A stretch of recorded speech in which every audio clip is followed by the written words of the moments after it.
Buenas tardes, bienvenidos.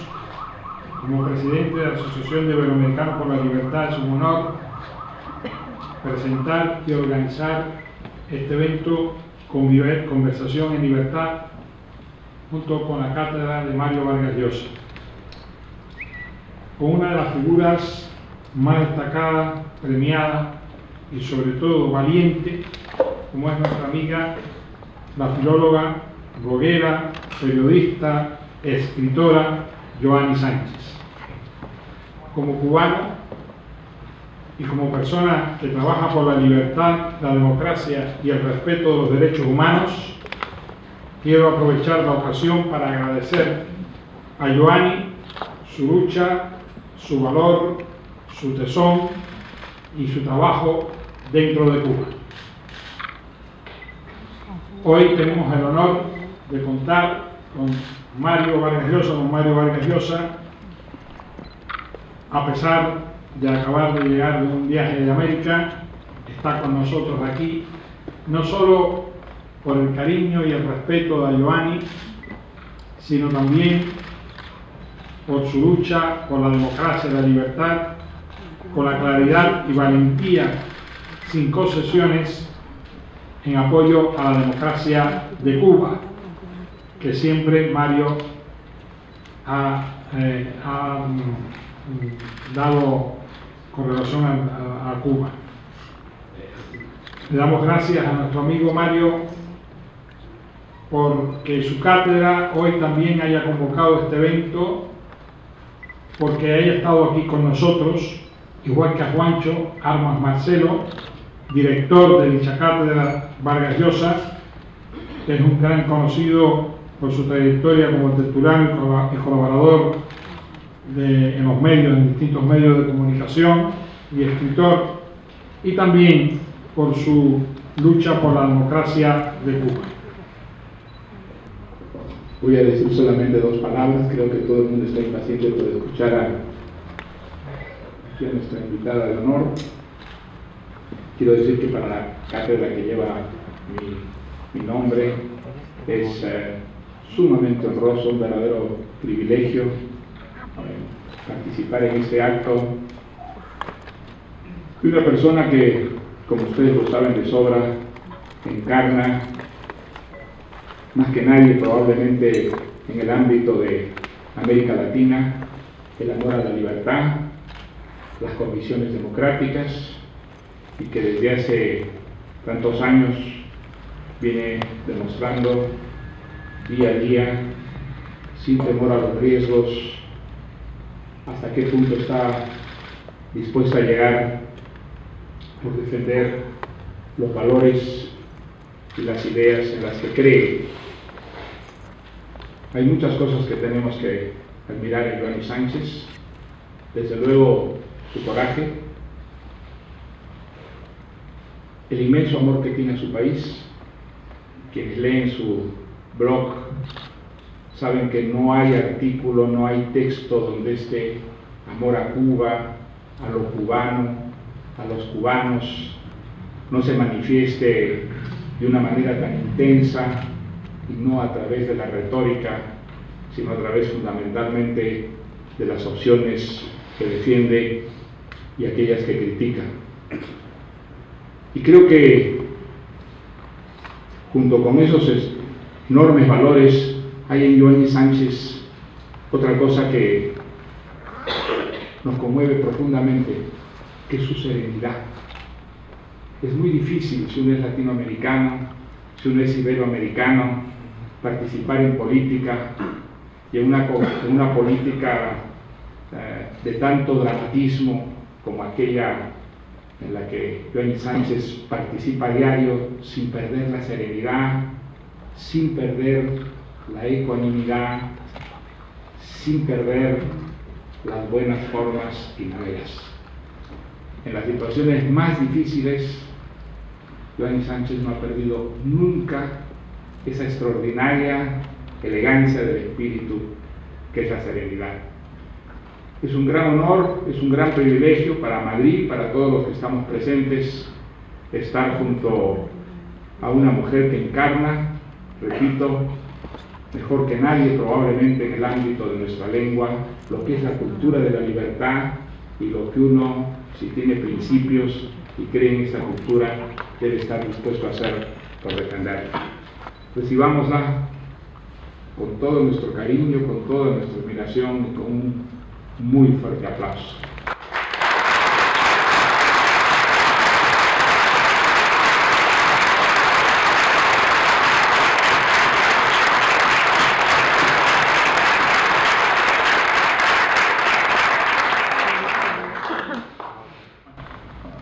Muy buenas tardes.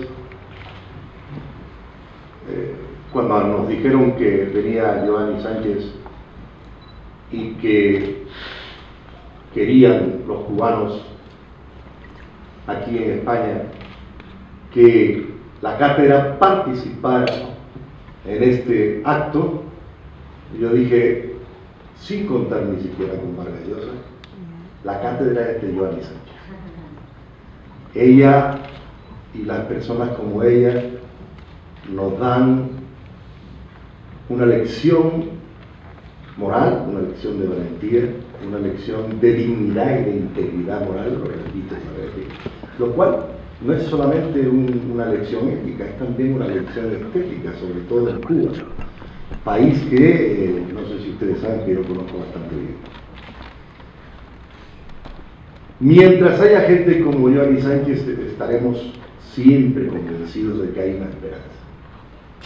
Y de que esa esperanza, a mí no me gusta mucho la palabra sobrevivir, porque como decía Alexander Bat, en cada superviviente suele esconderse un canalla. Entonces lo más importante es que no sean supervivientes, sino resistentes. Yo lo que creo es que Joanny Sánchez es una resistente que se retroalimenta de libertad. Ese debe ser el alimento de ella en Cuba, conociendo ese país. A mí cada vez que la leo me deslumbra, tenía un interés enorme por conocerla, me deslumbra, me fascina la valentía y sobre todo eso, cómo mantiene el tipo estético en un país donde eso no es precisamente abundante. Una de las preguntas que yo le formularía, porque se me amontonan muchísimas, la primera pregunta que yo le formularía, yo creo que no es impertinente, que le va a gustar, luego seré más duro, pero quisiera que nos explicara cómo desarrolla su trabajo, cómo es que en un país donde las tecnologías están prohibidas y solo son para la o el G2 y para Ramirito Valdés, yo sí pierdo el sentido. Yo no soy tan elegante como Joanny Sánchez y lo conozco por dentro. Entonces, lo que sí quiero es que nos explique a nosotros cómo desarrolla ese trabajo de libertad en un ámbito donde no hay libertad y sobre todo no hay derechos individuales que están sometidos al dictado cotidiano y casi al segundo del sábado.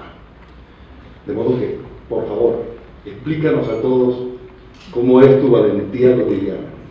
Bueno, buenas tardes. Antes de empezar a responder esa pregunta, quisiera primero, claro, agradecer la invitación tan bonita a un lugar que había imaginado de muchas maneras y ahora confirmo que es más hermoso todavía de lo que había pensado, ¿no? Gracias a Casa de América, gracias a los organizadores, gracias a todas esas personas que han venido. Sé que entre ustedes, porque veo los rostros y conozco a algunos, hay muchos cubanos. Entonces, quería agradecer a ustedes por venir, a ustedes por ser, por estar, a ustedes por conservar a Cuba también. Sé que muchos de ustedes se han llevado la patria a cuestas, la han conservado, la han protegido. han mantenido incluso parte de esa cultura que hemos olvidado dentro de la isla, ya sea por censura, por intención del gobierno de que no conozcamos nuestro propio país. Hay tantas historias para nosotros censuradas que ustedes tienen dentro y tienen por contar, que yo, además de agradecerles, quiero decirles gracias por conservar a Cuba fuera de Cuba. Gracias por esa patria que se llevaron y que quieren retornarla también. Gracias por todas las canciones que nosotros no podemos tararear y que ustedes recuerdan. Gracias por todos los libros que a nosotros nos dejaron leer y que ustedes conocen. Gracias por todos esos pasajes históricos que nunca me enseñaron en la escuela, que estoy seguro que cualquiera de ustedes podría narrarme con todos los detalles, ¿no? Entonces, un abrazo a todos mis compatriotas aquí, y me hace muy feliz esta tarde porque el primero se llama Conversando o Conversación en Libertad con Giovanni Sánchez, y eso es básicamente lo que yo soy, una persona que habla, que dialoga, que escribe, una persona que usa la palabra, el verbo, la metáfora muchas veces para alcanzar la libertad interior, la libertad personal y la libertad colectiva de mi país. Aquí en esta mesa está uno de los grandes responsables de lo que soy hoy, ¿no? Él lo sabe. Mario Vargas Llosa es un hombre que ha influido de manera muy importante en mi vida. Una vez, hace ya más de 20 años, estaba buscando yo un libro precisamente de ese autor prohibido, satanizado, excluido, una especie de bestia negra de la literatura latinoamericana que nos prohibían leer. Y bueno, yo quería acercarme, porque nada es más atractivo que lo prohibido, ustedes lo saben, y yo quería acercarme a las páginas que escribía ese hombre tan estigmatizado, tan vapuleado por los medios oficiales. Conocí a un amigo, a su vez este amigo me dijo que tenía otro amigo que podía prestarme algunos libros de Mario Vargas Llosa, y bueno, pues fui a la casa de ese hombre a pedirle un libro, La Guerra del Fin del Mundo. Hoy llevo ya 20 años de casada con ese hombre, así que aquí está el responsable de que yo hubiera encontrado el amor. Así que después pasó el tiempo, y cuando parecía que Vargas Llosa ya había pues influido de manera definitoria y definitiva en mi vida, llegó el año 2000, estaba yo en la universidad a punto de graduarme de una profesión que adoro, la filología hispánica. Me estaba graduando en la especialidad de literatura latinoamericana contemporánea y decidí hacer una tesis sobre la literatura de la dictadura.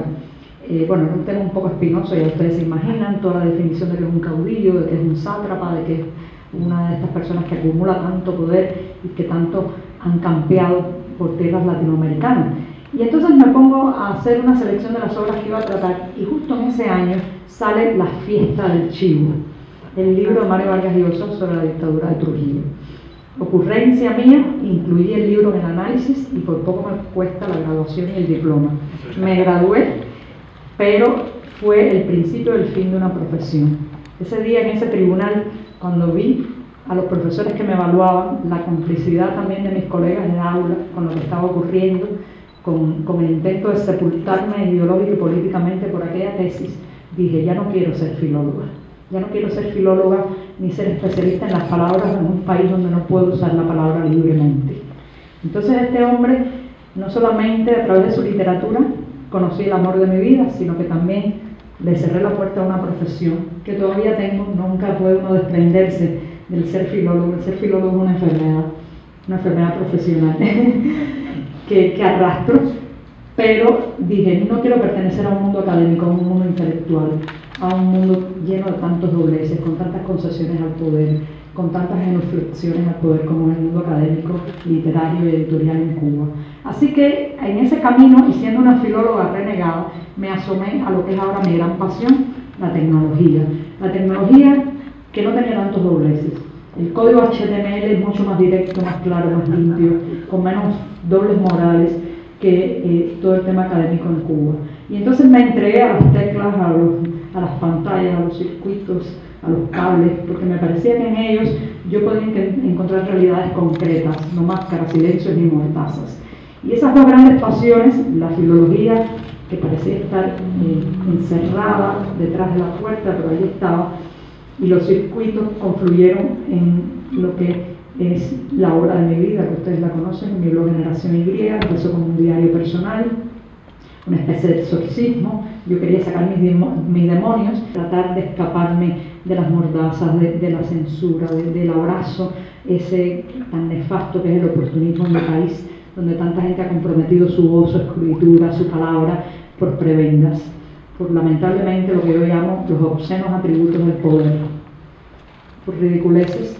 Han comprometido su voz intelectual, su posicionamiento claro ante la ausencia de derechos, ante la falta de libertades. Entonces eso es lo que soy básicamente, una persona que se levanta cada día y se dice a sí misma, hoy me voy a comportar como si fuera libre. No lo soy, claro que no lo soy. Vivo en un país donde nadie puede ser libre, pero ¿qué tal si me comporto como si lo fuera? ¿Qué tal si los dejo a ellos que pongan los muros, las trabas, los límites, y no los pongo yo misma? Porque lamentablemente en mi país mucha gente se pone a sí misma el límite y mucha gente se pone a sí misma las mordazas. Hay mucha gente que se calla antes de que lo callen, mucha gente que tiene temor incluso antes de que el policía levanta la tonfa, ¿no? Mucha gente que se dice no se puede hacer nada. La frase que más he oído en 6 años después que abrí un blog es: no vas a poder cambiar nada. Es la frase más desestimulante con la que me encuentro en mi realidad cada día. ¿Para qué lo haces? No vas a poder cambiar nada. ¿Para qué lo haces? Ahí viene otra frase muy dura. ¿Para qué lo haces? Este pueblo no se lo merece. Me dicen constantemente. Y yo digo, pero yo me lo merezco. Yo quiero ser libre. Yo quiero comportarme como una ciudadana con derechos. Yo me lo merezco. Mis hijos se lo merecen. Mis nietos se lo merecen. Por ellos también lo hago. Entonces, ya aterrizando en temas más prácticos como la pregunta, creo que esa pasión de la tecnología, mezclada con un poco el no querer callarme, me llevó a encontrar los caminos para ser en unas situaciones bastante límites, en unas situaciones bastante complicadas, tecnológicas, comunicativas y también desde el punto de vista del propio acceso a la web. ¿Cómo hacer un blog en un país donde no hay internet? ¿Qué locura es esa? ¿A quién se le ocurre tener una página web en un lugar donde solo el 3% de la población tiene la posibilidad de entrar al ciberespacio y conectarse a la gran telaraña mundial? ¿Qué locura es esa de crear un diario virtual, digital, en un país donde para acceder y conectarse a internet muchas veces hay que pagar con la moneda ideológica, donde muchas veces hay que aceptar el dogma político para poder convertirse en un internauta? Bueno, pues me convertí en un internauta en esa circunstancia, en primer lugar porque no tenía otra opción. ¿Qué más iba a hacer? Me iban a dar un minuto en la prensa, me iban a dar unas líneas en un periódico nacional, me iban a permitir hablar en una radio que sea a las 2 de la madrugada cuando todo el mundo dormía, no me lo iban a permitir. Por tanto, el blog e internet no fueron una elección, fue la única posibilidad, un terreno que se abría, que quizás en un momento el gobierno no había comprendido la importancia estratégica de esa pequeña grieta que se le abría al muro, y por ahí nos colamos. No solo yo, que me tocó ser pionera del fenómeno del periodismo digital en Cuba, por tanto arrastro la culpa y la gloria, sino otros muchos, periodistas independientes, activistas de todas las tendencias, una gran blogósfera alternativa, una tuitósfera alternativa, que somos los que usamos la red social Twitter. Nos colamos por esa grieta y a partir de ahí hemos desarrollado nuestro trabajo. ¿Cómo? Tecnológicamente hablando, ¿cómo? Con muy poco. Soy especialista en internet sin internet. Hay una pequeña anécdota que quiero hacerles para que ustedes vean el ingenio cubano hasta dónde llega. Cuando imparto cursos de tecnología, porque me gusta mucho enseñar a otras personas en Cuba que utilicen las herramientas del blog, de Twitter para expresarse, les hago la anécdota del picadillo de carne sin carne. Digo, los cubanos fuimos capaces de crear el picadillo de carne sin carne en los años más profundos y más terribles del periodo especial. Las amas de casa, las personas que teníamos hijos y nos enfrentábamos al plato vacío y decíamos, ¿qué vamos a poner de comida hoy sobre la mesa de nuestros hijos? Pues inventamos una serie de recetas, todas muy controversiales, y una de ellas fue precisamente el picadillo de carne sin carne. Tomábamos un plátano, creo que ustedes le dicen banana, de cocinar, con un tenedor raspábamos la cáscara, salían aquellas fibras verdes, después se le echaban ajo, cebolla, un poco de salsa de tomate, se freía en una sartén y ahí teníamos el picadillo de carne sin carne para poner sobre la mesa. Entonces yo le digo a mis estudiantes, si fuimos capaces de inventar el picadillo de carne sin carne, inventar la carne es difícil. es complicada, lleva fibra, tiene una textura, tiene un sabor. ¿Cómo no vamos a inventar la Internet sin Internet? Y eso es lo que hemos hecho. Tener una presencia en Internet, tener una presencia online, tener una presencia virtual con los menores recursos que imaginan. En mi caso, por ejemplo, como mi blog no es de información y de noticias inmediata, sino de reflexión, viñeta, un poco esa pincelada cotidiana que no se pone vieja, al menos no inmediatamente, pues escribo varios textos en casa. Me voy a un hotel donde una hora de conexión a internet cuesta entre 6 y 12 dólares. Por tanto, cada segundo que me demora entre un clic y otro es un atentado al bolsillo.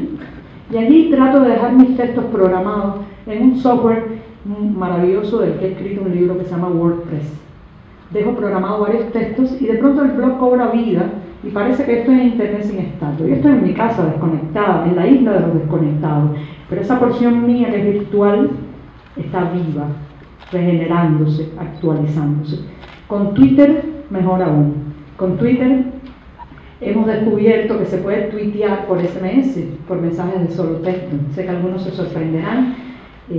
Cuando se tiene un teléfono móvil conectado permanentemente a internet, puede parecer una locura tuitear por SMS, pero lo estamos haciendo desde Cuba. Estamos enviando nuestros tweets a ciegas. No podemos leer lo que otros escriben, no podemos contestar, no podemos interactuar, pero podemos emitir. Y eso ha sido un cambio significativo en el monopolio informativo estatal sobre toda la noticia que circulaba dentro de Cuba. Imaginen que ahora mismo un activista en cualquier lugar de Cuba, en el pueblito más pequeño y más recóndito, puede estar mandando un tweet diciendo ha sido detenido este otro activista, o hay un acto de repudio contra las damas de blanco que viven en nuestro pueblo. Y eso está llegando al segundo a internet. Imagínense qué cambio informativo tan trascendental es ese en un país durante décadas. En primer lugar, sacar la información era muy complicado y en segundo lugar, muchas personas en el mundo no querían escuchar. No querían ni siquiera enterarse de lo que nos ocurría, miraban hacia otro lado, se tapaban los oídos. Y de pronto ya no pueden taparse los oídos, porque está ese tuit de un activista en un pequeño pueblo diciéndole algo va muy mal en mi país. Así es, el picadillo de carne sin carne, el tweet sin internet.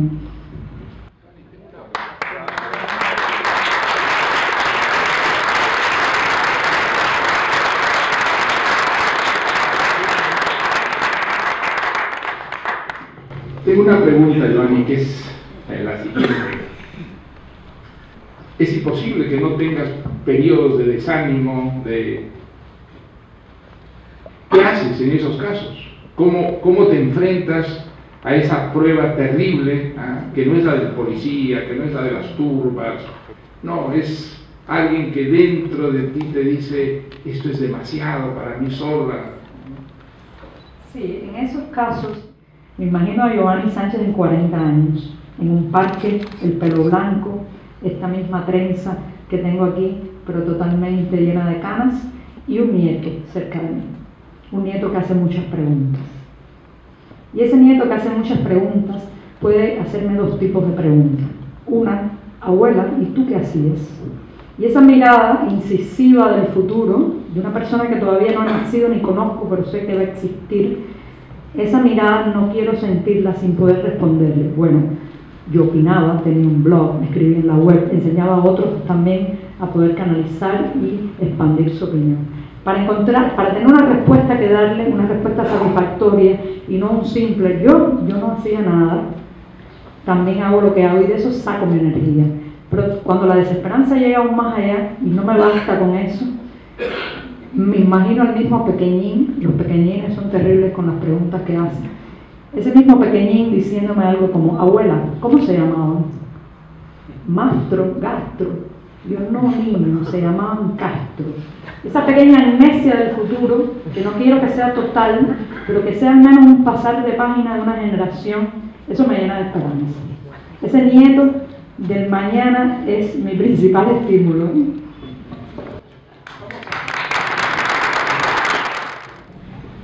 Vamos a hacer un ejercicio de imaginación, Giovanni.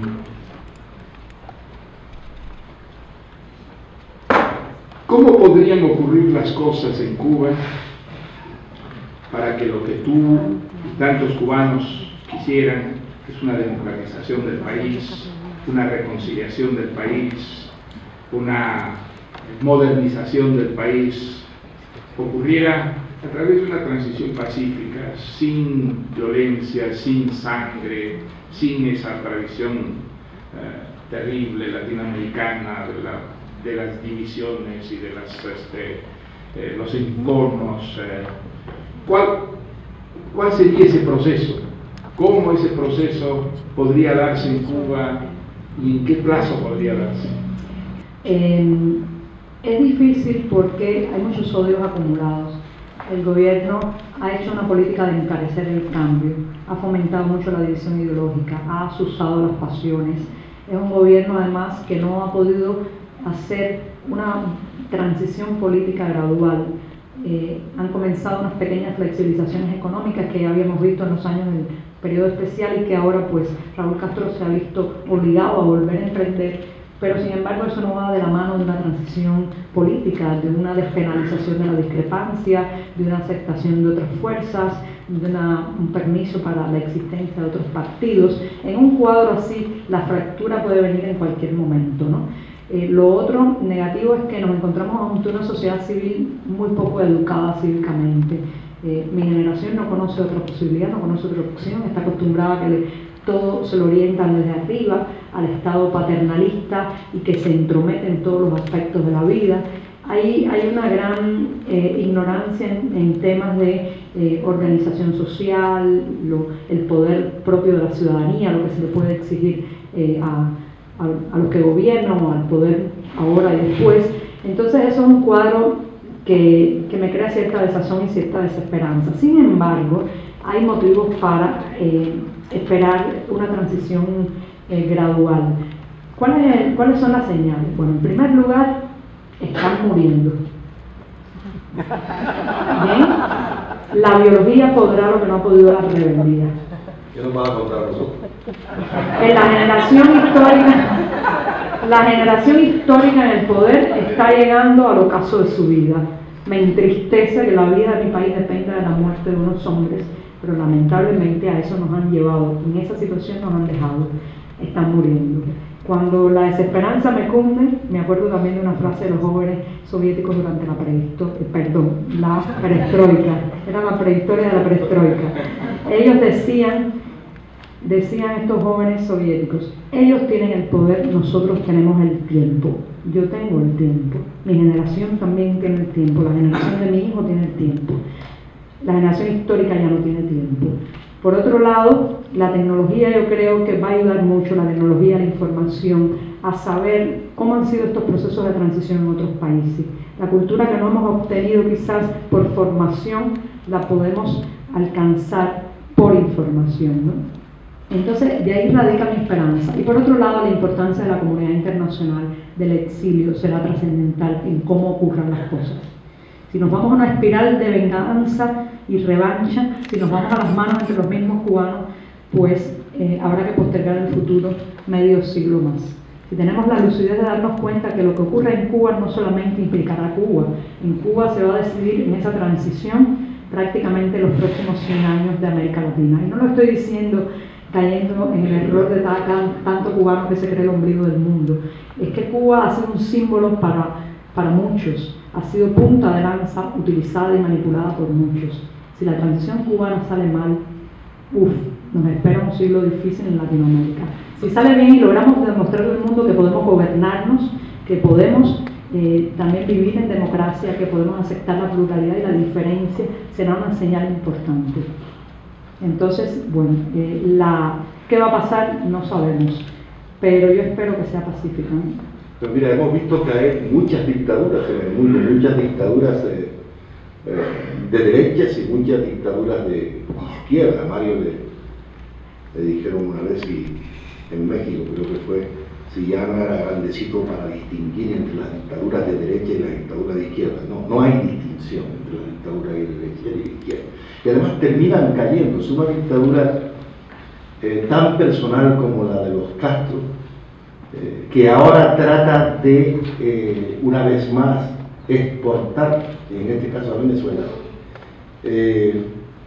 Yo quiero decirte, no es exactamente esa dictadura una dictadura de dinosaurios, y que los jóvenes tendrán en algún momento, los jóvenes de 55 años, ¿Tendrán en algún momento la vocación de ser el Adolfo Suárez que necesitaran en Cuba, por ejemplo? Bueno, hace justamente 2 días estaba yo con un amigo que veo aquí paseando por las salas del Museo del Prado y nos deteníamos frente a una obra de Goya, una obra que yo admiro y que cito a menudo, que es Saturno devorando a sus hijos. ¿Qué es lo que ha pasado con el modelo cubano? Se ha comido a todos sus posibles sucesores.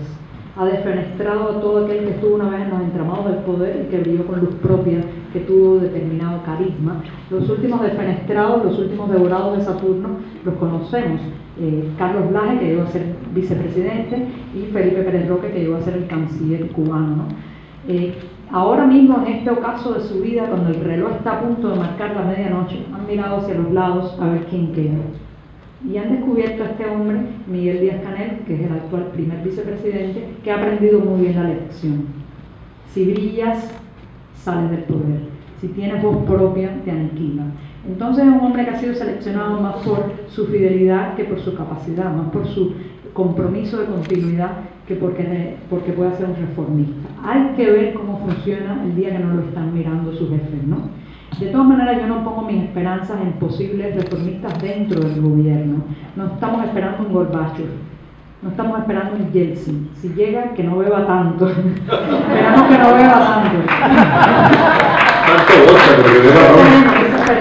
Pero yo no creo que vaya por ahí. Yo creo que va a ser una secuencia de elementos donde mencionaba esto. La situación en Venezuela sin duda es una variable que en la fórmula nacional va a catalizar el cambio, va a obligar a cambios también. Está en la efervescencia de la sociedad civil que hace unos 10, 15 años imaginábamos solamente como el partido opositor, como el grupo disidente, y que ahora te asomas en ella y hay una pluralidad de fenómenos, desde un músico de hip hop que se encierra en el baño de su casa y en ese estudio alternativo que es el baño, graba una canción apabullantemente libertaria, como puede ser, por ejemplo, la canción de hip hop Decadencia de un grupo Escuadrón Patriota. Entonces, esos fenómenos están en ebullición. La tecnología se agrega a la GIACO nacional, el fin biológico, y eso va a hacer brotar los nuevos líderes. Yo tengo la ilusión de que el próximo presidente cubano esté jugando béisbol en alguna esquina de La Habana, no conozcamos su nombre, no arrastre sobre sí ningún pedigrí oficial, ojalá que así sea. Ojalá, y juegue béisbol, mejor todavía. Quienes quisiéramos que Cuba cambie, que termine la dictadura, que se democratice, que se abra, muchas veces tenemos dudas, no sabemos cuál es la, digamos, actitud que puede ayudar más a los resistentes cubanos del interior. Debemos apoyar el bloqueo, debemos pedir que se levante el bloqueo, debemos adoptar por una línea beligerante, pugnaz, que termine el régimen, o tienen razón quienes piensan que hay que buscar una transición pacífica a través de algunos acomodos, que, digamos, ¿cuál es la línea que convendría seguir para apoyar más a quienes están dando la batalla ahí adentro, los que están realmente en la candela? Yo tengo muchas veces dudas si es que hay que pronunciarse de una manera muy categórica y mantener la oposición absolutamente radical, o si eso perjudica más bien a la resistencia interior. ¿Tú tienes alguna digamos, idea de lo que debería ser una norma de conducta respecto a quienes queremos ayudar desde afuera a los resistentes cubanos? Sí, bueno, voy a responder, pero primero quería saludar a las personas que nos están viendo en otras salas a través de la pantalla que está filmando una cámara, saludarlos y decirles que después voy a pasar por todas esas salas para, bueno, pues tener un encuentro personal y dar todos los abrazos que ahora mismo la tecnología no nos deja dar, ¿no? Bueno, pues eso yo pienso que lo voy a responder no desde la recomendación vertical y decir esto es lo que hay que hacer, porque no soy persona de eso, ¿no? Soy una demócrata autodidacta, en el sentido que yo creo en que hay muchas opciones, muchas posibilidades, muchas ópticas. Yo tengo la mía, nacida de mi experiencia, desde la visión que tengo de mi realidad, y esa es la que voy a compartir hoy con ustedes, ¿no? En el tema del embargo, yo creo que el gobierno cubano trata de magnificar ese tema, sobre todo para secuestrar los debates sobre Cuba. Cuando en este viaje, cada vez que yo llego a un lugar, antes de quitarme el polvo del camino, alguien me pregunta, ¿qué crees del embargo? Es como un test de nacionalidad. Es como si, en dependencia de lo que responda, me merezco o no el gentilicio de cubano. Eso significa que el gobierno ha amplificado tanto el efecto y la importancia del embargo norteamericano en la vida nacional que ya se convierte prácticamente en un parteaguas que nos divide de un lado o en otro. Lo cierto es que dentro de Cuba, la sociedad civil que yo conozco, ese movimiento crítico y disidente, el tema del embargo no se convierte en una gran diferencia. Coincidimos personas que están a favor de que se mantenga, otras que estamos en contra, en la mayor armonía, conciliación y colaboración, porque ese no es nuestro tema principal. El tema principal nuestro es la democracia de Cuba, que se alcance un marco de respeto, que se alcance un marco de derecho a la asociación y a la expresión. Cuando yo voy a las tiendas de mi país, a las tiendas en pesos convertibles, porque además mi país vive una esquizofrenia económica, una dualidad monetaria desde hace casi 17 años, y nos pagan los salarios en una moneda y tenemos que comprar prácticamente todo lo que necesitamos en otra. Cuando voy a las tiendas donde se compra en esa moneda, que es un fantasma del dólar, un peso convertible, la mayoría de los productos dicen hechos en Estados Unidos. El pollo congelado viene de Estados Unidos, la miel viene de Estados Unidos, el maíz, prácticamente el arroz. Entonces, eso no encaja con la versión gubernamental de que el férreo bloqueo, como le llama la propaganda oficial. Por tanto, yo pediría no desgastarnos en ese punto. Yo tengo mi postura y mi posición de que es el gran pretexto para justificarlo todo, desde la falta de libertad hasta la falta de tomates, ¿no? Pero no creo que debamos desgastarnos en ese punto porque sería hacerle el juego al gobierno. Por otro lado, yo creo que sí hay que mantener una posición vertical, directa y abierta sobre el tema de la violación de derechos humanos en Cuba. En eso, toda la verticalidad que se pueda, por favor. En eso, no mirar hacia otro lado, no ceder ante considerandos de tipo económico, ni financiero, ni por intereses de repartirse el pastel nacional, vamos a callarnos lo que le están viviendo los cubanos. Los organismos internacionales tienen mucha responsabilidad. Se han dejado secuestrar por el discurso oficial, se han dejado maniatar por la diplomacia cubana y muchas veces nos han dejado abandonados a nosotros, el pueblo, los activistas, los disidentes. Entonces, en eso, verticalidad. La confrontación, el gobierno cubano es muy hábil en confrontaciones. Le encanta el lenguaje de la batalla, de la trinchera, del belicismo, del enfrentamiento total, pero también se aprovecha de un lenguaje que baja los grados de la confrontación política. Yo recomendaría, enfoquémonos en la ciudadanía, ayudemos a esa ciudadanía a empoderarse material, económica e informativamente. La policía política cubana no sabe cómo manejar a un ciudadano que está empoderado en esos 3 puntos. No sabe cómo lidiar con ciudadanos que sepan lo que ocurre dentro y fuera, que además tengan una tecnología que le permita narrarse a sí mismo y que además tengan una pequeña base material para ser autónomos económicamente, lo cual es la autonomía política. Ayudemos a esa ciudadanía. Dejemos a un lado el discurso oficial que, en fin de cuentas, siempre va a tratar de aprovecharse de cualquier circunstancia y enfoquémonos en los cubanos, ¿no? Yo quería preguntar, porque claro, me asombra, esta señora me asombra. No solo es un ejemplo para los cubanos de fuera y los cubanos de dentro, me parece que es un ejemplo para todo el mundo y sobre todo para nuestro mundo ñoño, el mundo del buenismo que vivimos en Occidente y que muchas veces también es responsable de ciertas crisis. Y no quiero citar a ninguna. Pero sí quiero preguntarle, ¿qué cree ella que va a pasarle a ella y a su familia cuando... Esto es una pregunta que tengo que hacerla, porque yo conozco a muchos amigos míos que hablan en público, así pero luego se quedan, son los quedaditos de siempre. Está bien, hacen lo que quieren y cada uno... No, la señora vuelve a la lucha. Vuelve a la lucha ella sola como una especie de pulgarcito, como una especie de enanito que batalla como si fuera un gigante contra un sistema que realmente no permite ni dar un paso. Sobre todo. 1,62 m. Pero eso es 1,62 m de dignidad, lo cual es mucho más que 1,62 m. ¿Qué va a pasar, según tus hipótesis, Cuando tú llegues, ¿y qué va a pasar con tu marido, con tu familia?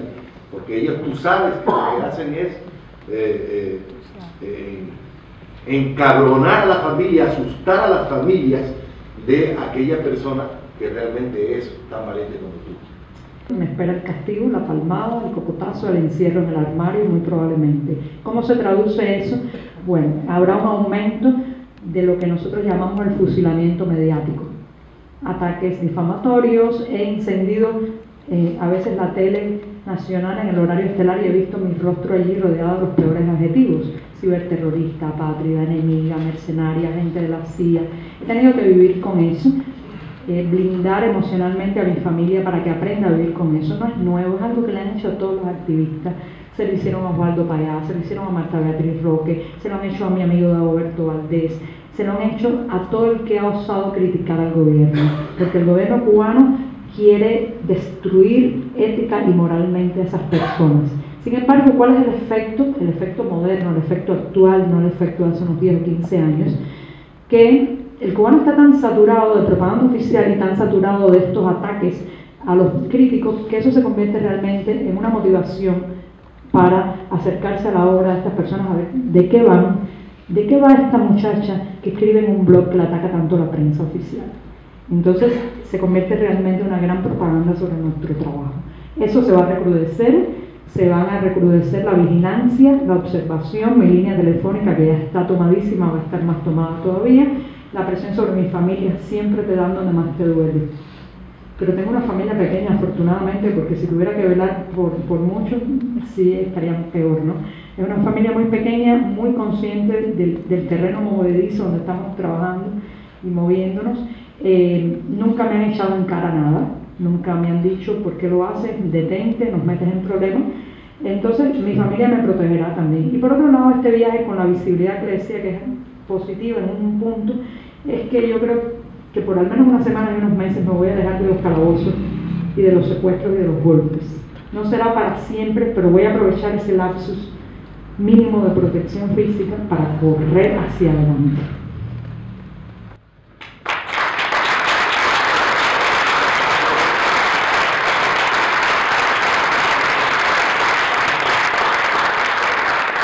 Eso es. Alberto Moreno, me parece que es de Europa Press. Actualmente en Cuba se pasa hambre. Cuba caerá si cae el chavismo o pasará una década como la de los 90. Sí, en Cuba se pasa hambre. El hambre no es solamente el no tener que poner en el plato. El hambre es el nunca poder decidir qué alimento quieres poner sobre el plato. El hambre es el no poder haberte dado nunca un placer del paladar, del gusto, el no encontrar las sazones, el no encontrar las especias. El hambre es levantarte cada día y preguntarte qué voy a comer hoy. Eso también es hambre, ¿no? Porque te crea una insatisfacción, un apetito, un desafuero por consumir y por alimentarte, que cuando tienes la oportunidad, pues pasa lo que le pasa a muchos cubanos cuando salen por primera vez de Cuba, que los ves con un apetito feroz cayendo sobre tus platos. Tienen hambre, claro que tienen hambre, tienen un hambre histórica, tienen un hambre de décadas. Y por otro lado, los que no pasan hambre, entre otras cosas, porque hacen todo lo contrario de lo que dice la propaganda oficial. Reciben remesas de los parientes que viven en el exilio, muchos de ustedes lo saben, sostienen a las familias cubanas para que coman cada día, para que lleguen a fin de mes y pongan en los pies de sus hijos un par de zapatos para ir a la escuela. Otra ilegalidad que se comete es sumergirse en el mercado ilegal, conocido en Cuba como mercado negro, para poder alimentar a nuestras familias. Si fuera por el oficialismo, solo le daríamos leche a nuestros hijos hasta los 7 años. Sin embargo, muchos no nos conformamos con eso y apelamos al mundo ilegal. También la otra son todos esos caminos reprobables ética y moralmente, pero que se hacen tanto en mi país, como la prostitución, la venta de productos ilegales al turismo, el desfalco constante al Estado. Gracias a eso también comen muchas familias en Cuba. Entonces en Cuba hay hambre y para no tener hambre hay que hacer todo lo contrario a lo que dice el gobierno. En el tema de, ¿cuál era la segunda pregunta? Venezuela. ¿Caerá en el chavismo? Bueno, ya lo he dicho, no hay chavismo sin Chávez, no hay castrismo sin los Castros. Es una cuestión de tiempo. incluso con Maduro en el poder tendrá que recortar el subsidio, no puede en la situación económica que está viviendo Venezuela mantener la tubería de petróleo y de recursos que está llegando a la Plaza de la Revolución, a La Habana y a Cuba. Entonces se disminuirá, eso será un golpe bastante duro para el gobierno cubano, y si no se abre a la inversión extranjera, si no se abre a un mercado por cuenta propia más intenso, caerá sin lugar a dudas. Valentina, con respecto a la situación que se vive en Venezuela, concretamente la violación de la libertad de prensa y de opinión, hasta en las redes sociales, ¿crees que puede ser posible retroceder en el tiempo y que los venezolanos tengan que utilizar la admirable imaginación para gritarle al mundo? Bueno, a mí Venezuela me preocupa mucho, ¿no? No solamente porque es un pueblo cercano, como nos unen muchos vínculos históricos, culturales, regionales intensos, sino porque aterradoramente veo cómo están tratando de seguir el camino errado de Cuba. Hoy en la tarde estaba en una conferencia, había dos jóvenes venezolanas muy emocionadas que me preguntaban sobre el tema, y yo volvía sobre la metáfora de la jaula. Los cubanos ya estamos encerrados totalmente en la jaula del totalitarismo, de la ausencia de medios de prensa que no sean del gobierno, en la jaula de la represión, en la jaula del control absoluto sobre cada detalle de nuestra vida. A los venezolanos todavía no han podido terminar de construirles toda la jaula. No están todos los barrotes, la puerta no está cerrada. Si no son conscientes de eso, en breve terminarán como nosotros. Entonces, de verdad, miro con preocupación, y también me gustaría hacer un llamado a los venezolanos a que no dejen que se concluya la jaula alrededor de ellos. Gladys Hernández pregunta, explica por favor por qué la ley migratoria nueva no es la espectacular apertura que piensa la gente, que el problema no es salir de Cuba, sino que te reciban en otro país. Sí, la reforma migratoria que se aprobó a partir del 14 de enero no es la reforma para nada soñada ni deseada. Después de décadas de un absurdo migratorio en el que estuvimos atrapados los cubanos, décadas en que muchos padres se quedaron sin volver a reencontrarse con sus hijos, muchos abuelos nunca conocieron a sus nietos, mucha persona murió en el exilio sin poder retornar a su país, al menos a despedirse de los suyos. Pues se ha aparecido estas flexibilizaciones migratorias, yo las llamo así porque me parece que la palabra reforma le queda demasiado grande. Si usted lee la ley, que es el decreto ley 302, lo lee detalladamente, va a darse cuenta que en ningún punto se dice que el acto de entrar y salir del país es un derecho inherente por el simple hecho de haber nacido en Cuba. Todavía sigue siendo una prebenda que se otorga, algo que se da como una autorización. Los deportistas de alto rendimiento, los llamados profesionales vitales, algunos activistas detenidos durante la Primavera Negra no van a poder salir de Cuba, no están logrando salir de Cuba incluso con esta reforma. Por otro lado está la precariedad material económica de los cubanos. ¿Quién puede pagar un boleto?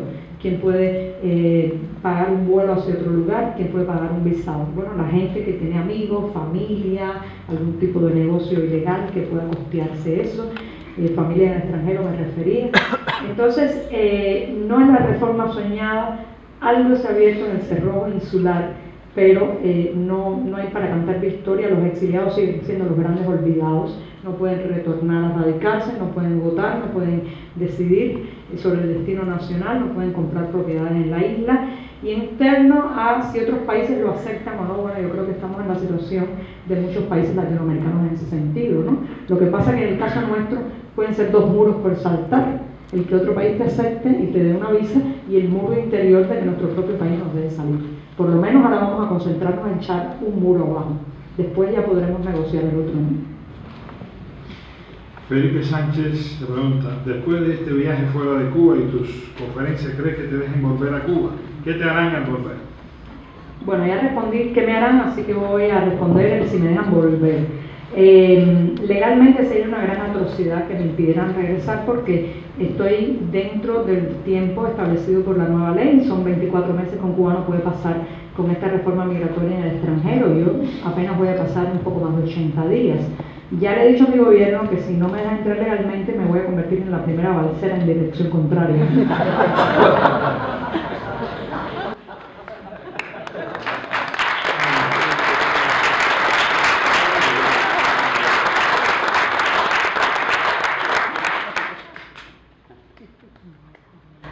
Tu opción es vivir en Cuba, has dicho que el pueblo cubano muestra su disconformidad con el régimen saliendo de Cuba. ¿Cómo resolver esta paradoja y que haya más gente como tú? ¿Tienes amigos de izquierda? Sí, mi opción desde hace mucho tiempo fue quedarme, ¿no? Proyecto mi vida en Cuba, quiero ser mi futuro profesional y personal allí, quiero que mis nietos, ese chiquillo que les acabo de presentar hace un rato, nazca en Cuba. No tengo ninguna intención de vivir fuera. Y aquí me refiero a otro novelista, porque no solo Mario Vargas Llosa ha cambiado mi vida, hay otros también que son responsables de algunas elecciones vitales, ¿no? Y me refiero a Milán Kundera. Yo leí una novela de él que me impactó mucho, se llama La vida está en otra parte. Y remedando un poco a ese gran escritor, yo digo que para mí la vida no está en otra parte, sino en otra Cuba. Y yo he decidido construirla desde adentro. Hay muchas personas que pueden ayudar. Desde muchos ángulos se puede ayudar, incluso desde afuera. El exilio mismo ha estado ayudando. Pero mi elección es hacerlo desde allí, desde el interior de la isla. En torno a si tengo amigos de izquierda, tengo amigos de todos los colores políticos, tengo anarquistas, trotskistas, gente que no sabe muy bien ni siquiera qué filiación tiene, liberales, socialdemócratas, demócratas, cristianos, porque no elijo a las personas por el color político o la tendencia ideológica que profesan, sino por su calidad humana. Y hay calidad humana en todas partes. Lo que sí me parece perverso es que el gobierno del país se enmascare y se esconda detrás de un supuesto ideal de izquierda, un supuesto socialismo, una supuesta modelo económico-político de igualdad y posibilidades para todos, y lo que esconda detrás de eso sea un totalitarismo ramplón, un totalitarismo directo, que ya no vale la pena analizar ni cuál es el color político que tienen, es una dictadura, ¿no? Bien, del colectivo Colegas, que lo conoces, ¿cómo Mariela Castro intenta manipular el activismo gay para vender Cuba? Hace mucho tiempo que no tienen noticia de organizaciones gay en Cuba como la Fundación Reinaldo Arenas. ¿Tienen noticias? Hace unos años yo estuve en un evento en el que hablaba Mariela Castro, fue en uno de los hemiciclos, muy bonito por cierto, del actual Museo de Bellas Artes, la Sala Universal, y ella estaba ahí dando una conferencia sobre aceptación de las diferencias sexuales, sexualidad, etc. Y yo recuerdo que estuve, en un momento abrieron la palabra al público y levanté la mano, en ese momento afortunadamente no era tan conocida, o al menos ella no me conocía tanto, y le hice una pregunta que tiene que ver con eso. Le pregunté, bueno, bien, ahora ya los cubanos podemos salir del armario sexual. ¿Cuándo podremos salir de los otros armarios? Del político, del ideológico. Ella se molestó mucho, en ese momento respondió algo así como, bueno, no es mi tema. Poco tiempo después escribió una carta muy agresiva en la web, donde me acusaba, entre otras cosas, me decía gallita, lo cual en boca de una sexóloga, que es una persona que se supone que está por la tolerancia, por los roles, por el que la gente pueda asumir un rol u otro, no importa el género, sonaba muy agresivo porque me estaba llamando, y aquí vuelvo a mi origen filológico, me estaba llamando con un calificativo masculino, feminizándolo para ridiculizarme. Me estaba ofendiendo con eso. Le cuento esta historia porque me parece que detrás de toda esta cuestión de la lucha por la aceptación de las diferencias sexuales que lleva Mariela, detrás de ella se esconde una gran autoritaria. Los pocos momentos que he tenido para intentar un debate, un diálogo con ella, debajo del pequeño barniz de la tolerancia he visto una persona profundamente intolerante con las diferencias. Otra cuestión es que a pesar de que el Centro de Educación Sexual ha hecho un trabajo de concientización y de que el público cubano, que es muy machista, pues se acerque a esa realidad plural, sin embargo también ha monopolizado mucho el tema LGBT en Cuba. Entonces ha tratado de invisibilizar otros grupos, estoy pensando por ejemplo en el Observatorio LGBT de Cuba, también algunos espacios independientes que han sido estigmatizados por el CNSEX con la misma radicalidad y con la misma agresión verbal que el gobierno sataniza a sus críticos. O sea, ahí está repitiendo el modelo que aprendió de su padre y de su tío. ¿Tú conoces algún país en el mundo, aparte del tuyo, que tenga una mujer en el poder que ejerce de ministra del sexo? ¿Hay algún país que tenga un ministerio que se llame del sexo? Esto no se llama, pero ella ejerce eso. No conocemos un país en el mundo entero que tenga un ministro del sexo, salvo esta señora en Cuba, lo cual me parece, dada su condición sexual, incluso me parece totalmente surrealista e intolerante, claro. Bueno, lo cierto es que parece que no tiene mucho poder en ese terreno porque lleva años prometiendo que va a presentar en la Asamblea Nacional la propuesta de que se acepte el matrimonio gay y ni siquiera eso ha podido. O sea, al menos parece que en el tema, no sé si del árbol genealógico del tema político tiene real poder, pero parece ser que en este tema que defiende y promueve no tiene mucha influencia. ¿Cómo se podrá poner de acuerdo los cubanos de aquí y de allá? ¿Te ves como presidente de Cuba?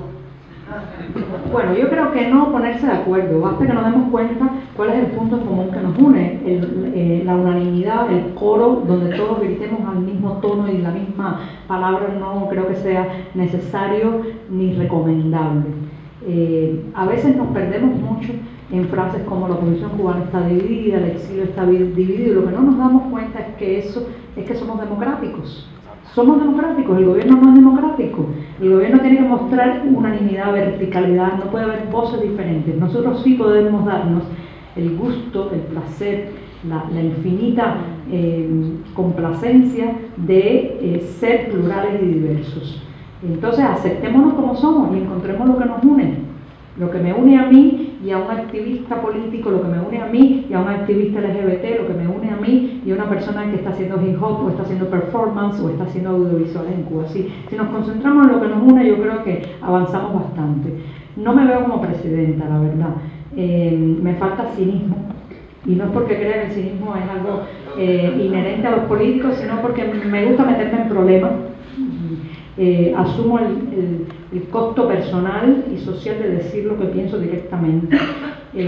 Eso normalmente no es una buena característica para un político porque iría como un elefante en una cristalería. Yo creo que a Cuba le hace falta también personas en la trinchera, y no me gusta el lenguaje bélico, pero en este caso creo que es importante, en la trinchera de la palabra, de la información y el periodismo. Hay que decirle a los políticos, no son ustedes. Ustedes se sientan en la silla presidencial o no, se turnan o se cambian cada cierto tiempo, pero ustedes no son el poder somos los ciudadanos. Cuando los latinoamericanos dejemos de pensar en el presidente como el salvador de la nación, en vengan a rescatarnos, que venga ese Mesías, que venga ese iluminado y nos saque de este problema, cuando dejemos de pensar así nos demos cuenta de que los ciudadanos tenemos el poder en nuestras manos y tenemos que hacer cambiar nuestras naciones en ese poder. Bueno, yo creo que habremos adelantado muchísimo como región y muchísimo como personas. ¿Cómo ves aún a los hermanos Castro, que llevan 54 años en poder? Bueno, yo los veo como lo que son, dictadores que heredan el poder por vía sanguínea, y sobre todo los veo como personas del siglo XX. Yo no, yo pertenezco al XXI.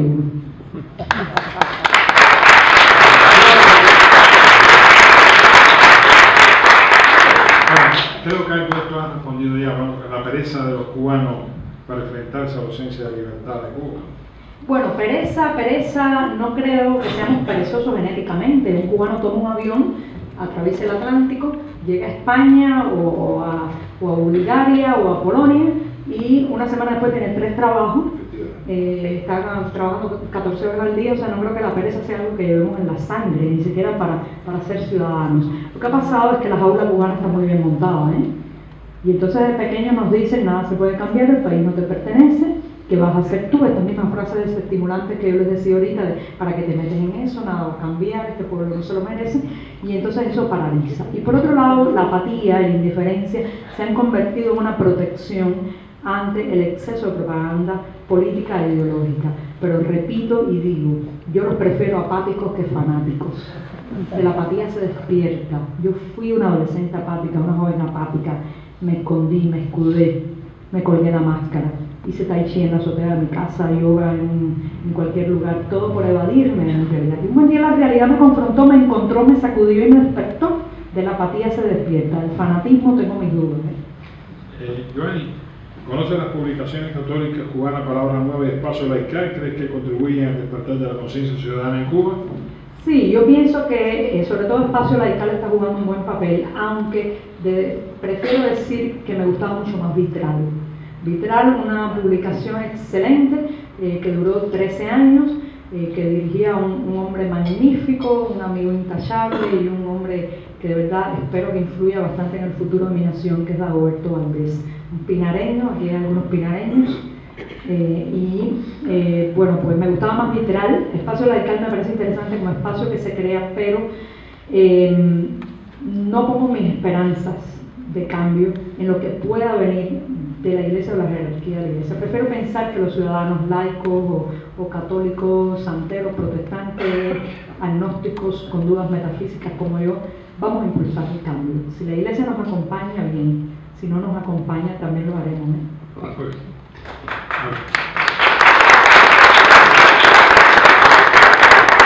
¿Qué crees que debería hacer la juventud venezolana para evitar una situación similar a la cubana? No callarse, denunciarlo, utilizar las redes sociales, son muy buenos en eso. Venezuela está dando una batalla increíble en las redes. Seguir narrándose, nárrense a sí mismos, que puede parecer que el camino ha terminado y que se ha cerrado la puerta, pero no lo creo. Ahí, todos estamos con los ojos puestos allí, depende mucho de lo que ellos narren también para que salgan de esa situación. Iván, te voy a hacer una pregunta. ¿Cómo tú sufragas estos viajes tuyos? Estados Unidos, Venezuela, no has ido a Venezuela, has ido a Perú, México, Chequia, aquí España 2 veces. Bueno, no sé, está la fila detrás de eso, dime que te paga. Eso puede ser. Bueno, ya me extrañaron, no me hubieran hecho la pregunta, ¿no? Pero donde quiera que voy, además del embargo, me preguntan quién te paga los viajes. Entonces, bueno, me encanta que me hagan la pregunta porque me encanta que me hagan esas preguntas donde el gobierno cubano ha mentido tanto, porque me permite a mí explicar mi parte y mi versión de los hechos y siempre es mucho más completa y más argumental que los gritos que ellos lanzan, ¿no? Pues sí, cuando se abrió el cerrojo insular, después que me negaron 20 veces salir de viaje, dije, bueno, quiero salir, ¿a dónde salgo? ¿Cómo estructuro este periplo por el mundo que me han arrebatado tanto tiempo y que ahora quiero hacer? Y a partir de ahí, pues empecé a tocar a todas esas instituciones, a todas esas personas. Algunas ni siquiera tuve que decirles quiero ir, sino simplemente me enviaron un correo electrónico, un tweet, me llamaron por teléfono para decirme aquella invitación que nunca pudiste cumplimentar sigue en pie. Y claro está, como son instituciones de corte académico, periodístico, algunas por ejemplo como Amnistía Internacional, que me invitó a un festival de cine que se hizo en Holanda, pues esos organismos, esas instituciones, esos centros académicos sufragan los gastos de las personas que invitan. Eso no es nuevo, yo creo que eso se estira con cualquiera, no solamente con minusválidos económicos como somos los cubanos. Así que gracias a esa solidaridad de estas instituciones en las cuales no hay incluido ningún grupo político, ningún partido, ningún gobierno y mucho menos la CIA, por cierto, pues esas instituciones han sufragado mis estancias, me han dado un techo, también he tenido la suerte de quedarme en casa de muchos amigos, no me ha faltado ni un abrazo ni un plato de comida, delicioso por cierto en cada lugar que voy. No me ha faltado un espacio para conectarme a internet. Estaba en Brasil, a donde llegué con una colecta de recursos que hicieron varios bloggers en internet de manera transparente y pública. Llegué allí, estaba en un lugar presentando uno de mis libros, de pronto se me acerca un cubano que viene del público, me dice que me quiere invitar a comer un puerco asado, yo no podía, no tenía tiempo, y me dice, pero quiero hacer algo por ti, y me regala un iPad 3. De eso se ha conformado este viaje. Mi hermana, que ahorró durante 2 años para que pudiera visitar la Florida, varias universidades de New York, como el Baruch College, una nueva universidad de Nueva York que sufragaron mi estancia ahí. Y así podría decir varios, uno a uno cada detalle, pero prefiero reducirlos para compactarlo, para decir aquí, por ejemplo, estoy invitada por la editorial Anaya, donde tengo un libro técnico, el periódico El País, donde muchas veces publico. Básicamente, soy millonaria en amigos.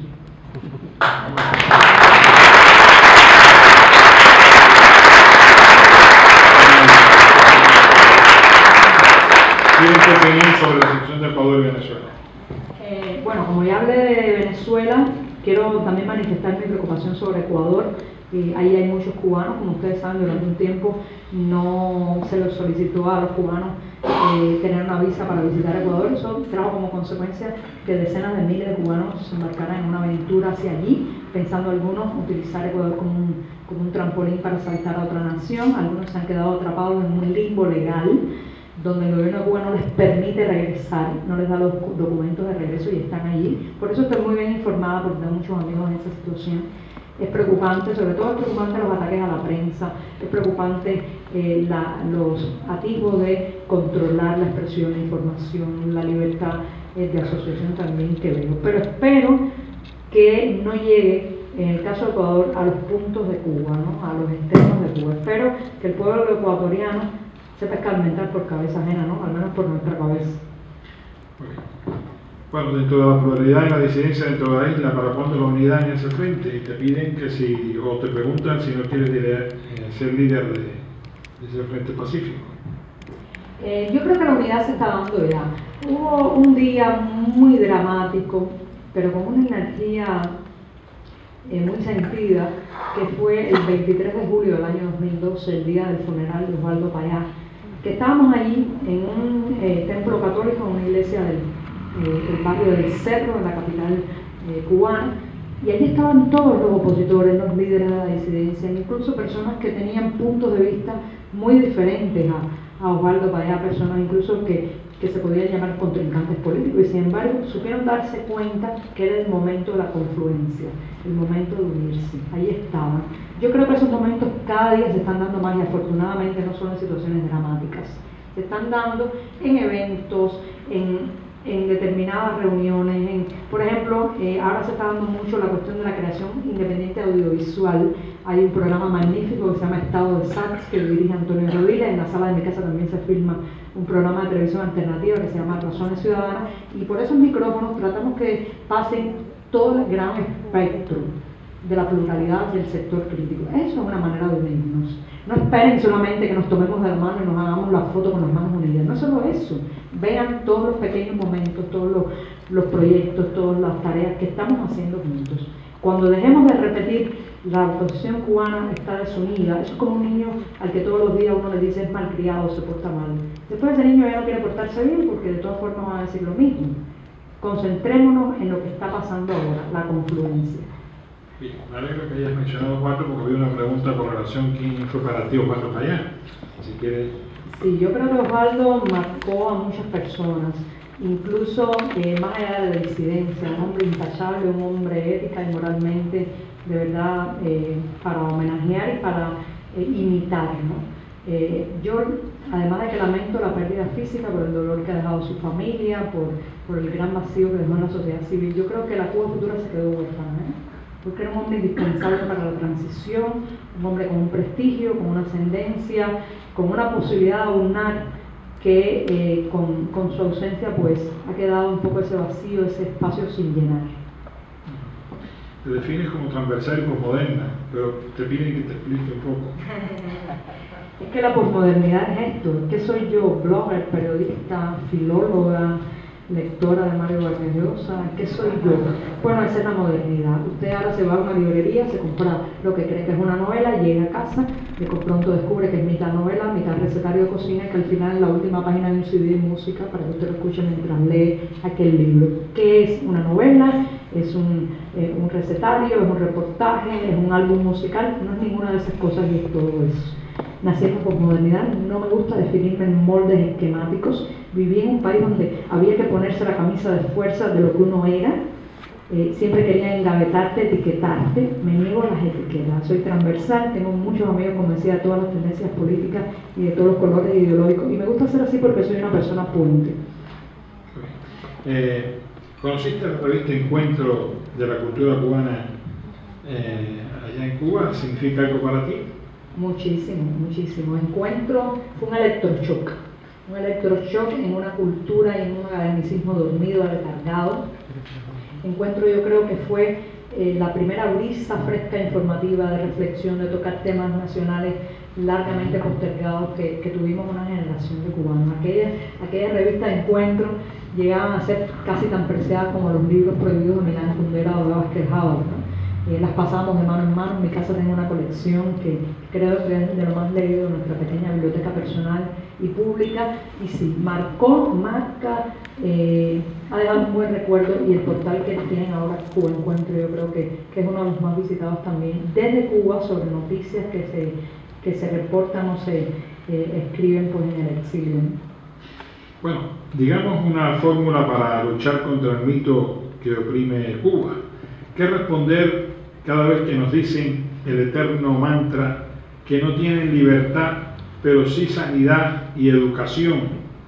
Sí, ese es un mito con el que yo me encuentro en todas partes también, entonces he tenido que desarrollar respuestas cortas y contundentes porque imagínense. Primero, yo creo que cuando uno tiene un debate con una persona que te dice eso, entrar a debatir sobre los detalles de cuán mala está la educación y la salud en Cuba es bueno, pero no logras convencerlo, porque siempre la otra persona puede decir, bueno, yo tengo otra idea o yo he leído otra cosa.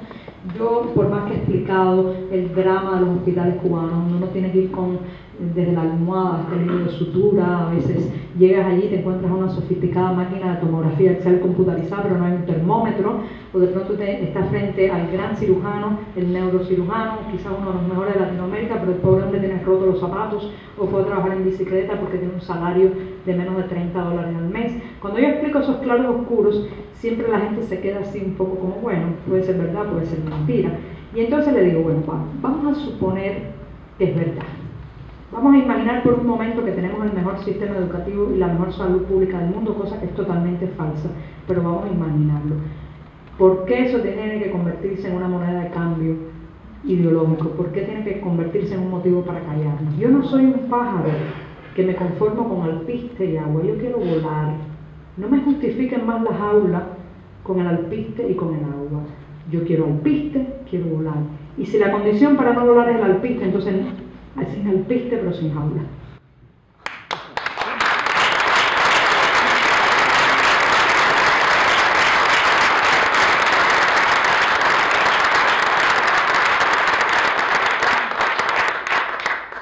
Te pregunto, ¿no cree usted que a través de la literatura cubana unificada será el camino importante para la unificación total? Yo apuesto por la literatura como apuesto por la palabra y el periodismo. Creo que la sanación de la palabra será importante para Cuba cuando nos demos de bruces con todos esos autores que nos han censurado de nuestras propias letras, cuando podamos leer a Guillermo Cabrera Infante en su totalidad dentro de Cuba. Eso sin lugar a dudas será un motivo para sentirnos más orgullosamente cubanos y para aspirar a más. ¿Cómo se ve al exilio en Cuba? ¿Como amigos, como enemigos o solo como los que mandan ayuda? ¿No cree que sea necesario una catarsis ante tanto asesinato, tortura y prisión, entre otros delitos? Yo creo que el exilio es mirado de una manera por la propaganda oficial, todos conocemos, los satanizan, hablan de la mafia de Miami, de los apátridas, los enemigos, los gusanos, pero el común de los cubanos, esas familias que sobreviven gracias a las remesas y a los envíos que llegan del exilio, saben muy bien el verdadero valor humano, la verdadera cubanidad de todas estas personas, ¿no? Pero no solamente una cuestión utilitaria o de sobrevivencia material, es que para muchos cubanos el emigrado, el exiliado es aquel que pudo hacer lo que él no pudo, que pudo volar en horizontes de mayor libertad, que ha tenido un entrenamiento en democracia, que ha tenido un entrenamiento en mercado. Entonces creo que hay muchos que ponen su esperanza en ese aprendizaje en la diáspora, en las afueras que ha hecho el exilio cubano, en ese aprendizaje que un día logre trasladarse y volcarse sobre la nación, ¿no? Sin lugar a dudas, el tema de la catarsis ante las injusticias, ante los horrores, bueno, es válido, ¿no? Hay muchas maneras de hacer catarsis. Yo hago catarsis en mi blog, yo hago catarsis a través de la palabra, yo hago catarsis en Twitter, ¿no? Creo que si en Cuba cada cual hace catarsis con lo que mejor sabe hacer, empieza a cambiar todo, ¿eh?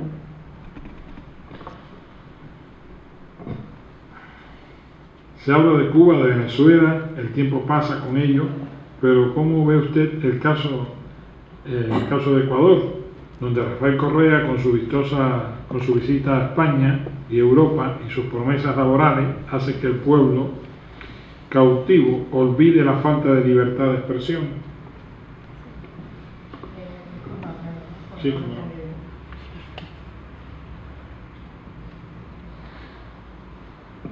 Sí, muchas veces el autoritarismo trata de validarse a través de la diplomacia, ¿no? y de la comunidad, la opinión pública extranjera. Eso lo hemos vivido en Cuba también, no en balde.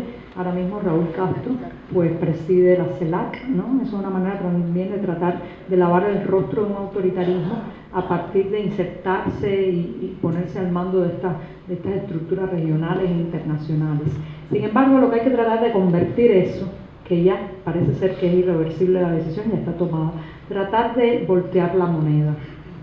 y decirle, bueno, está bien, si presides la CELAC, o en el caso de la pregunta, si viajas por el mundo y te entrevistas con la diplomacia extranjera, bueno, entonces, ¿por qué no cumples los preceptos y por qué no respetas los derechos humanos, tal y como muchos de esos organismos internacionales tienen en sus cartas fundacionales, en sus estatutos y sus principios originales? Porque la CELAC también incluye eso. Entonces, ya que no podemos evitar que sea el presidente de la CELAC, ¿por qué no lo obligamos a comportarse como el presidente de la CELAC? No lo va a hacer, pero será un mecanismo de presión, un mecanismo también para denunciar lo que nos ocurre. Que firme los pactos, por ejemplo, los pactos de derechos humanos, Cuba, el gobierno de Cuba los firmó, no los ha ratificado. Si al menos se ajustaran a los pactos, ya todo sería diferente. Entonces hay que hacer que ese lavado de cara se convierta en realidad en una exposición de la cara al público, a la afuera, a la diplomacia internacional y a nosotros mismos. ¿Qué diría usted a la juventud cubana, a la generación con más tiempo, en tal panorama de desesperanza y desconocimiento, donde la única esperanza es el abandono del país? Bueno, yo tengo un hijo de 18 años, se llama Teo, de manera que no solamente se lo diría a la juventud, se lo tengo que decir a mi propio hijo que tengo en casa, y que un día tengo el temor que venga y diga, mami, me voy. Como han dicho tantos hijos a las madres cubanas, ¿no? Yo creo que muchos hemos vivido ese dolor de la separación. Y la verdad es que tengo una gran contradicción interna sobre qué decirle. Porque podría decirle, quédate en este país donde tienes tus raíces. Mi hijo me va a responder, sí, pero es que yo quiero dar frutos. Y por el momento dar frutos en Cuba es muy difícil. Entonces, tendré ese dilema, lo tengo cuando aconsejo a alguien, entre recomendarle su propia realización, el volar en otro horizonte, o quedarse a plantar cara a una batalla que no sabemos ni siquiera cómo va a salir. Si yo pudiera decidir, si yo volviera a tener 18 años, me quedaría. Pero esa es una decisión muy personal. Sí. Dice que me impactó oírte decir que los cubanos son una sola Cuba, los de Cuba y los de afuera. Desafortunadamente muchos cubanos opinan que somos diferentes. ¿Cómo podemos los que salimos hace 50 años unirnos a los de Cuba y opinar igual que tú? Sí, muchos cubanos piensan que el exilio es diferente, pero no porque hayan tenido una real experiencia con el exilio, sino porque así ha dicho la propaganda oficial. Por tanto, hay que tratar de derrumbar esos mitos, acercarse, hablar de tú a tú. Las nuevas ventajas que da la tecnología, yo creo que es un buen camino para empezarnos a reconectar como pueblo. Yo no creo en la Cuba de afuera, en la Cuba de adentro. Ya lo dije en la Torre de la Libertad en Miami. Yo aspiro a que un día tengamos que llamarnos o podamos llamarnos cubanos y punto, o sea, que nadie haga distinción a partir del lugar donde vivimos. Es más, tenemos que asumir que hemos dejado de ser una nación contenida en una isla.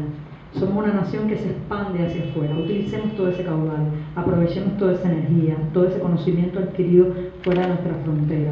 Entonces, simplemente lo que hay que hacer es ayudar a quitarle el miedo al cubano de adentro, de que va a venir el exilio y lo va a desplazar, lo va a humillar, lo va a excluir. De eso se alimenta la propaganda oficial. Entonces, ayudemos a eliminar esos fantasmas, ¿no? Te pregunta, Joanny, por favor, comenta sobre la importancia de que americanos, como la persona que escribe, hijo de exiliados cubanos, la llamada generación Y, se involucre más y sea más activa en la lucha por una Cuba libre. Gracias por tu coraje e inspiración. Yo me encontré en Nueva York un muchacho con un gran acento cubano y le pregunto, bueno, ¿de qué parte de Cuba eres? Y me dice, yo de New Jersey. Y me gustó tanto porque aquel hombre que había nacido fuera de la isla se consideraba cubano. Incluso lo comparé con muchos jóvenes en las calles de mi ciudad que quisieran ser de otra nacionalidad. Hay un chiste cubano, los cubanos nunca perdemos el humor, incluso en las peores circunstancias. Que hay alguien que le pregunta a un niño, ese niño puede ser Pepito, ustedes tienen Jaimito, nosotros tenemos Pepito, que es el niño pícaro de nuestros cuentos. Y le preguntan a Pepito, Pepito, ¿qué tú quieres ser de grande? Y Pepito dice, yo extranjero. Bueno, pues yo sueño con que los cubanos recuperemos el orgullo de decirnos cubanos. Por eso es importante que esa generación que nació en el exilio y se considera parte de nuestra identidad y nuestra patria, pues ayude a los jóvenes de su misma edad que dentro de Cuba todavía no han podido recuperar ese orgullo porque sienten que el país no les pertenece a una generación en poder, entonces no saben muy bien cómo asumir la identidad y la nacionalidad. Cómo ayudar con información, con tecnología. Yo sé que esa no es la fórmula para solucionarlo todo, pero es el principio para empezar a solucionarlo todo. Muchas gracias a todos. Muchas gracias a todos.